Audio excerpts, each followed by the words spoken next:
The New Orleans Saints are expected to lose yet another key starter for an extended period of time. We'll highlight their journey from and back to the city of New Orleans and take a look at all the numbers that you need to know about the Saints' win over the New England Patriots. We got all that and a little bit of lagniappe for you on today's episode of Locked On Saints. You are Locked On Saints, your daily New Orleans Saints podcast. Part of the Locked On Podcast Network, your team every day.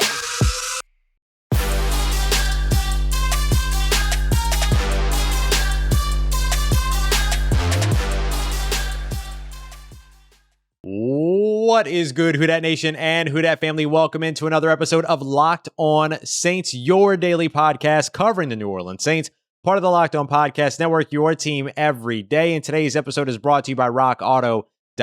Amazing selection, reliably low prices, and all the parts your car will ever need. Thank you so much again for making us your first listen of the day. I am your host, Ross Jackson, at Ross Jackson Nola on Twitter, Canal Street Chronicles, Locked On NFL, and here with you every single Monday through Friday, free on all platforms with Locked On Saints. The New Orleans Saints have already dealt with so many injuries this season. 9 starters were out just a week ago from what was planned to be the starting lineup on both the offensive, defensive, and actually also special team side to kick off the season. Now the Saints add another name to the list with starting left tackle, star left tackle, Terron Armstead, expected to miss 3 to 6 weeks with the elbow injury that he sustained against the New England Patriots. And of course, this is a big deal for the New Orleans Saints. That is the blind side there for Jameis Winston. And Terron Armstead, despite the fact that he has had some injuries over the course of his career, has always been the most reliable offensive lineman on the field for you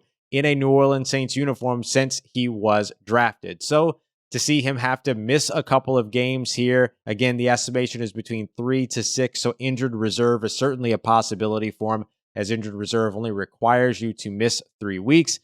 It seems that that will be the situation, or could be the situation, for Terron Armstead. So the Saints will have to make do without him, and that's not easy, particularly in the run game where he has been your best run-blocking offensive lineman. According to ESPN's run block win rate metric, Terron Armstead is the 7th-ranked tackle in the NFL. There is no other New Orleans Saint on the tackle guard or center list when it comes to that metric. In fact, the New Orleans Saints offensive line unit as a whole ranks near the bottom of the NFL, in the bottom 10 at 22nd, with only a 68% win rate, which is just above the 63 that constitutes the 32nd bottom of the league win rate. Now, that is before the game against the New England Patriots. But again, you saw some leaky issues for the offensive line even in that game, as the Saints were on their way to paving their way to over 140 rushing yards.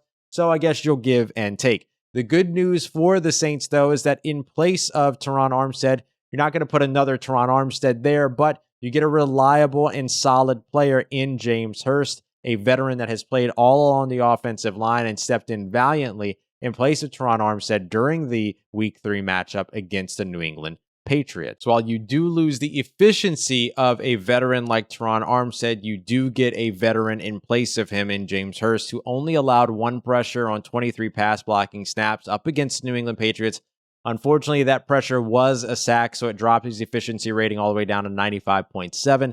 You would have liked that to have seen that be maybe a hurry at the absolute most.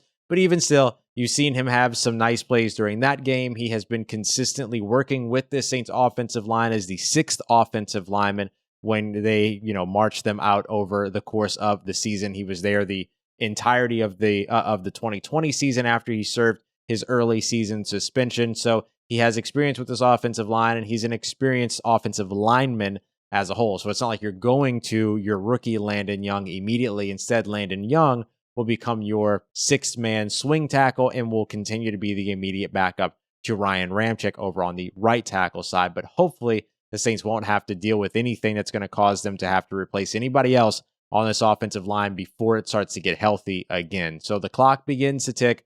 Will we see Terron Armstead back closer to 3 weeks from now, closer to 6 weeks from now? Just another example of why this team has the ability to look vastly different after the bye week, which continues to build up in terms of players that could potentially come off of various lists, suspensions, PUP, so on and so forth at that time. Now, the Saints do have some players that are eligible to come off of injured reserve as early as right now. So while they could potentially be adding Terron Armstead there are 5 players that are set and eligible to return. Now, remember, the eligibility is the logistics part of it, right? They've been out for 3 weeks of the season on injured reserve. Therefore, they are now beyond the earliest mark in which they can return, but it still comes down to their health and their recovery.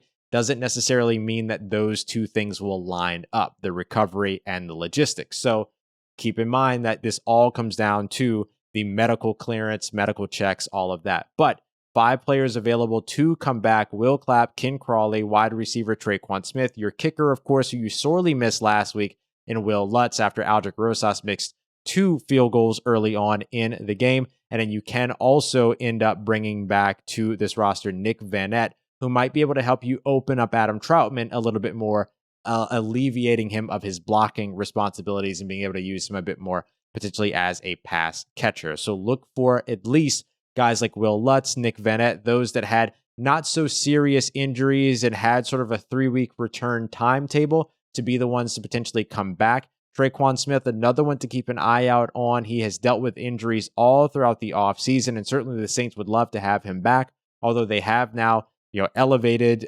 Kenny Stills to the game day roster last week. They'll have the opportunity to do that again this weekend up against the New York Giants if they so choose, and then can still get him back to the practice squad immediately from there with a standard elevation and then sort of sending him back there without having to send him to waivers. Then if they want to keep him around, then they can end up signing him to the active roster at any point. But some of that, in terms of what happens with Kenny Stills, might be dependent upon what happens with Tre'Quan Smith moving forward. But those are the 5 players that could potentially come back off of injured reserve. And the unfortunate new player in Terron Armstead, the best offensive lineman, most consistent offensive lineman that this team has and has had so far this season, could potentially be headed to injured reserve, expected to miss 3 to 6 weeks. A big blow for the New Orleans Saints offense that's already struggling to find its rhythm. But some of it comes down to game plan as well. The New Orleans Saints, as we talked about in yesterday's episode and our recap, have taken on a new identity. A part of that identity has been the fact that they have been on the road for 4 weeks now, essentially, but finally returning home to New Orleans and the Caesars Superdome. We'll talk about their journey back, and what it means for the city of New Orleans and the New Orleans Saints up next as we continue on with this episode of Locked On Saints. And now, before we get to any of that, I do want to tell you about an incredible journey that I'm on, which is with the Get Upside app. This app is incredible because now that we're all getting back to work, we're all driving, going to football games, going out for dinner, meeting friends, doing all those things, it costs money. You got to put gas in the tank, and depending upon where you live, that can be pretty pricey. You spend a lot of time driving around trying to find the one gas station that's 5 cents cheaper than the other. Now you don't have to worry about that thanks to Get Upside, because with the Get Upside app, as you fill up your tank, you'll save 25 cents per gallon that comes right back to you. 25 cents per gallon cash back that goes right to you. You can get it deposited immediately to your bank account. You can have it sent to you through PayPal. You can even get Amazon gift cards as well as other brands as well. And it doesn't stop there. I'm also going to tell you how to double that. Use the promo code TOUCHDOWN when you download the app for free from the Apple Store or from the Google Play Store, and you're going to get 50 cents per gallon back on your first tank. You don't want to miss that offer. That's promo code TOUCHDOWN to get that going over on the Get Upside app. Some folks are getting $200 to $300 back every month. Join the club. Get the Get Upside app. Get 25 cents per gallon back on every time you fill up your tank. And don't forget to use the promo code TOUCHDOWN to boost that up to 50 cents per gallon on your first tank with the Get Upside app. And with that extra money that you're saving, you can go ahead and get in on the action a little bit with the New Orleans Saints, who are right now, according to betonline.ag, minus 8-point favorites, over a touchdown favorite at home up against the New York Giants in week 4. And it makes a lot of sense. The Saints have had fantastic defense so far this season, and it's their official home opener in the Superdome. Gonna be a ton of fun there, and BetOnline certainly believes in them. If you believe in them too, or don't, and you want to go ahead and put some money down on that, BetOnline is the trusted partner, trusted gambling partner of the Locked On Podcast Network. And I'm going to tell you how to get a 100% welcome bonus with a brand new deposit. All you need to do is use the promo code NFL100, and you'll get that 100% bonus. Put $100 down, get an extra $100. You can put it on the Saints. You can look at the MLB. You can look at the NBA, and even your favorite Vegas casino games. All of it is available to you over at BetOnline, your online sportsbook experts. All right, family, continuing on with today's episode, and thank you as always for making us your first listen of the day here on Locked On Saints, available free and on all platforms wherever you get your podcasts and on YouTube as well. So look, the New Orleans Saints finally get the opportunity to come back home. 28 days on the road, 4 weeks, and now this team gets its most important player back, despite all of the injuries that they've had to sustain, all of the coaching, the games missed by coaches because they were on the reserve COVID list, things like that. Now they get their most important piece back. You, the fans, the Who Dat Nation. Finally, the New Orleans Saints getting to play their first game in the newly minted Caesars Superdome. The first game, actually, their first home game, true home game this season, and the first home game with fans, full capacity when it comes to fans, since January 5th of 2020, the playoff exit against the Minnesota Vikings in the 2019-2020 season. This team has been waiting for this moment. The organization has been waiting for this moment. But more importantly, the city, you, the fan, has been waiting for this moment. The Who Dat Nation has been waiting for this moment, and it's finally here this weekend. I just want to talk a little bit about what the New Orleans Saints have had to do over the course of the last 4 weeks. They have been on the road consistently and more than any team in the NFL. Just before Hurricane Ida hit, the Saints went to basically Arlington, Jerry World, practiced there for a little while. Then they needed to find a new place to go after they played their first home game, which was, of course, in Jacksonville, Florida. So they had to go from Arlington and that, DFW area to Jacksonville, back to the DFW area where they were put up by TCU, which was awesome, by the way. Texas Christian University put up the Saints there in the Dallas-Fort Worth area. Several Louisiana players on that team.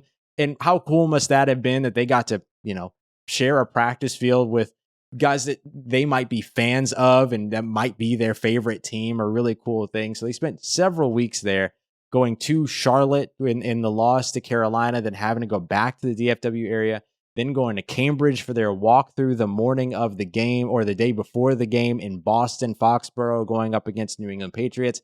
And then following that win in New England, after all of this travel from New Orleans to the Texas area to Jacksonville and then back, and then from Charlotte and back and, Massachusetts, then they finally get the opportunity to return home to New Orleans, the Crescent City. And they were all over social media. The New Orleans Saints players were very, very excited to be back in New Orleans. Marquez Callaway, RIP to his plant that he unfortunately lost during all of this. But hey, this is great news for this team. And these athletes who have had to go out there and perform at an extremely high level, the highest level that sports demands, while sleeping in a hotel room. I don't care how good your hotel room is. I don't care how good your hotel room. It ain't your room.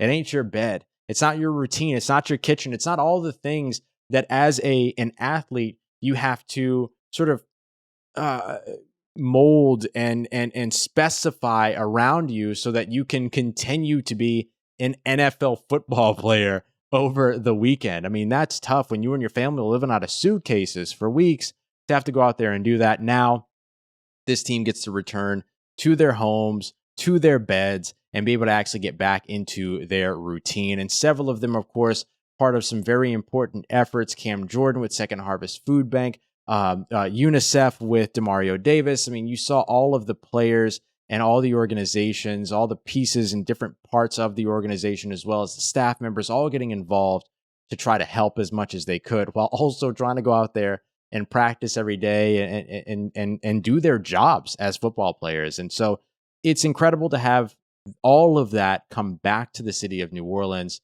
to where I'm sure the players missed it. I'm sure that the team is very excited to be back. But like I mentioned, the folks that miss this the most is the city. It's you, the fan, the Who Dat Nation. And now all of a sudden, you, the fan, the Who Dat Nation, you end up being having the opportunity here to once again turn the tide of a game, which we haven't had as the Who Dat Nation since that game, January 5th of 2020. Yes, there were games where the Saints were able to have a couple thousand fans in the building over the course of last year, the weird 2020 season. But now you're talking about full house for the first time since that playoff exit. This is the first time that the New Orleans Saints have had the most important piece of their team back, you. We're talking about a top 10, top 5 defense in the NFL right now that hasn't had the benefit of its crowd noise. This is going to be a huge, huge piece for the New Orleans Saints to get back home and be able to make folks have to play through the Voodoo Dome or whatever it is that they're calling it around the NFL these days, right? The Caesars Superdome is a dreaded place to go for opposing teams, and it's because of the fans. It's because of the fan noise. It's because the Saints just have this charge when they're at home. And now they've been away from home so long, coming back up against a team that's dealing with injuries at the wide receiver position, that's dealing with injuries on the offensive line, that's dealing with injuries at the second level and the linebackers. Like, the New York Giants are not well equipped to come into New Orleans and walk away with a win. Now, we can't get ahead of ourselves. The team, of course, can't look past this. There's nothing for them to look past it to, because then they have the Washington football team right on the other side. But this still has to be a game that you come in and prepare for. And of course, the New Orleans Saints will do that. But this is an advantageous home opener for New Orleans to really set a tone of what it's going to be like coming to the Caesars Superdome for now, this new era in New Orleans Saints football and into the future. And you, the fans, get to be a humongous part of that, perhaps the most important players in the Superdome come Sunday. So if you're going, let me know, send me photos. You can hit me up on Twitter at Ross Jackson, NOLA. I'm working on getting there myself.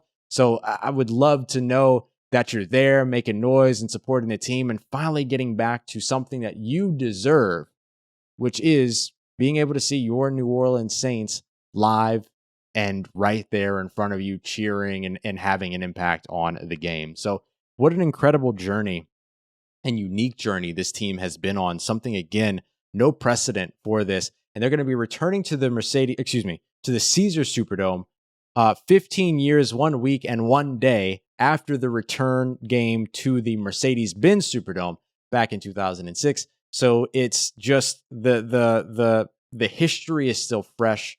There is still something so meaningful about this team coming back to the city of New Orleans and the city of New Orleans being able to cheer them on. So do enjoy it this weekend. I'm going to look forward to getting us into that game. But now I want to get back to this defense. I want to get back to this team as they are right now and the win that they had against the New England Patriots. We'll talk about the numbers next, and numbers that you need to know, efficiency ratings, all of that based upon the performance, the win against the New England Patriots, which could be a tone setter moving forward here before the bye week. We've got that and much more coming up for you as we wrap up today's episode of Locked on Saints. But I also want to remind you about our friends over at rockauto.com, the best place to go for any make, model, year, vehicle that you need, any part, piece, or accessory that you're looking for. Easy to browse catalog that gets you whatever parts it is that you're looking for, and multiple different options for them as well, all at a fraction of the prices which you pay at the chain stores around the corner. They call themselves your friendly neighborhood auto parts stores, but they ain't friendly. They're not charging you the same thing that they're charging the wholesale guys. Those guys are getting a discount. You're not that way at rockauto.com. Whether you're a professional or a do-it-yourselfer, everyone is charged the same price. That's what happens when you deal with family businesses like rockauto.com, who have been online helping customers for over 20 years. So go and check them out. Whatever it is that you're looking for whatever it is that you're looking for, they're going to have you covered, and you can browse from the comfort of your own home. Ain't even got to get out of your pajamas. You can browse on your mobile device or on your laptop, whatever it is that you like. Just head over to rockauto.com. And when you get to checkout, make sure you let them know that Locked On sent you by writing Locked On in the How'd You Hear About Us section. Amazing selection, reliably low prices, and all the parts your car will ever need at rockauto.com.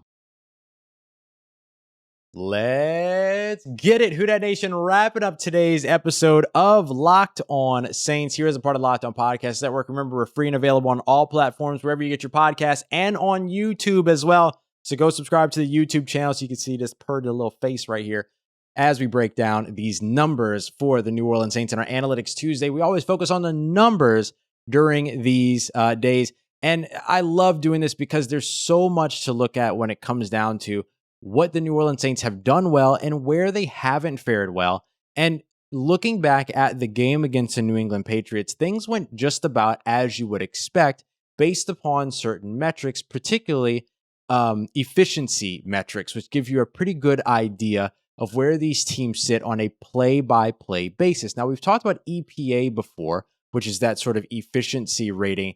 ESPN has their own, which is basically the Football Power Index, the FPI. So the New Orleans Saints, as they sit right now, 2-1, 5th in the NFL when it comes to the FPI. So the ESPN rankings here have them sitting pretty high up there in terms of the way that they're able to perform. Now, it actually does have them dropping one spot from last week, but when you look at the offense, I think the offense explains to you why. Their offensive ranking right now coming in at minus 0.4, and that puts them around the middle of the NFL, but it's the defensive side that's holding them up. They're ranked second in the NFL when it comes to defensive FPI at the moment. Now, I don't just like looking at FPI because it's kind of subjective and based upon ESPN's personal rankings, but on a play-by-play basis, things average out a little bit more. So I like the efficiency rankings. And right now, the New Orleans Saints, in terms of overall efficiency, rank 6th in the NFL, again, sitting at 2-1. And it all balances out in terms of offense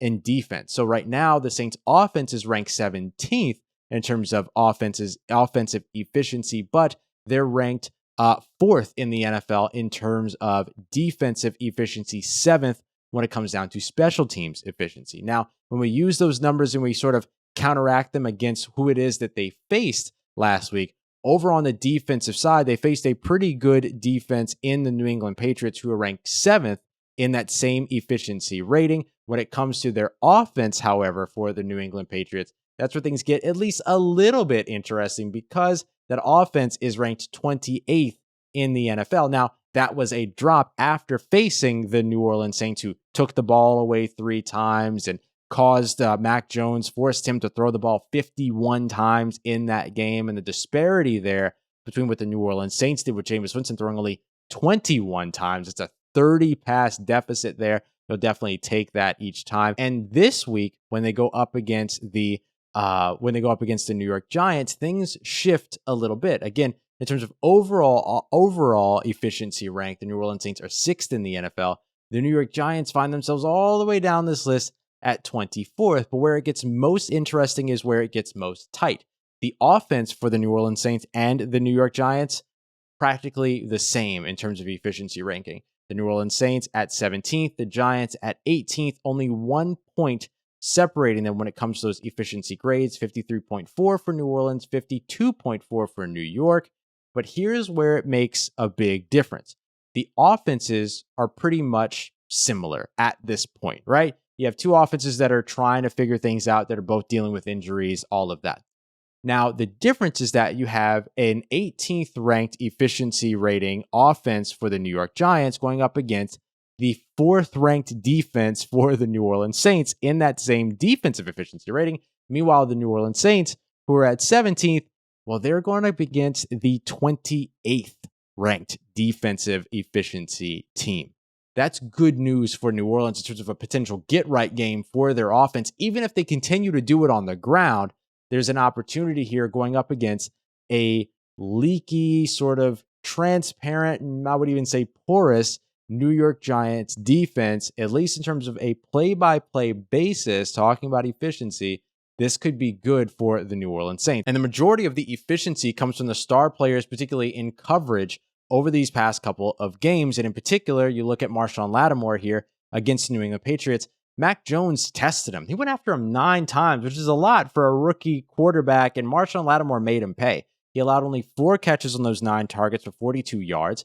Marshawn Lattimore quote tweeted that himself and said, hey, too many catches, too many yards. But a lot of that came in the 4th quarter and those times where you're just giving them space, letting them catch the ball, keeping them in the middle of the field and letting the clock run. But he also had an interception, a pass breakup, didn't allow a single touchdown, and only a 19.0 passer rating when targeted. And oh yeah, he did all of that while also totaling 10 tackles and 3 defensive stops. And oh yeah, did it with a cast on his hand after surgery last week. So the guy was outstanding. Malcolm Jenkins right on top of that as well. He also had a great game. He also had Demario Davis, who filled the stat sheet. CJ Gardner-Johnson filled the stat sheet. And then, of course, Tono Passanio, who played in a ton of different places. And then you had Cam Jordan come to life in this game and give you 6 pressures. No, he didn't get any sacks, but you got a sack from CJ Gardner-Johnson. You got a sack from Tono Passanio, who right now leads the team with 2 sacks in as many games played.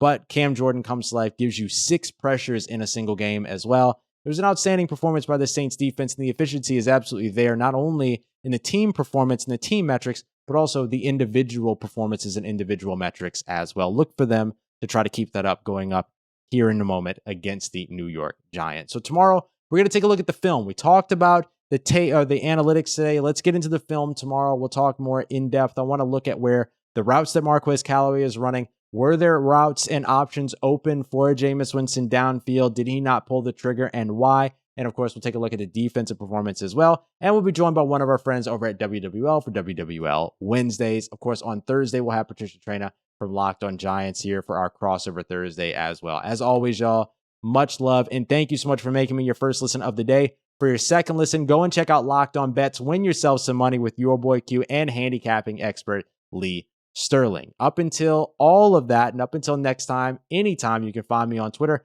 at Ross Jackson, NOLA. Hit me up. Let me know how the family's doing. Let me know how you're living. Let me know how your mom and them. And trust you, that nation. I'll holla at you.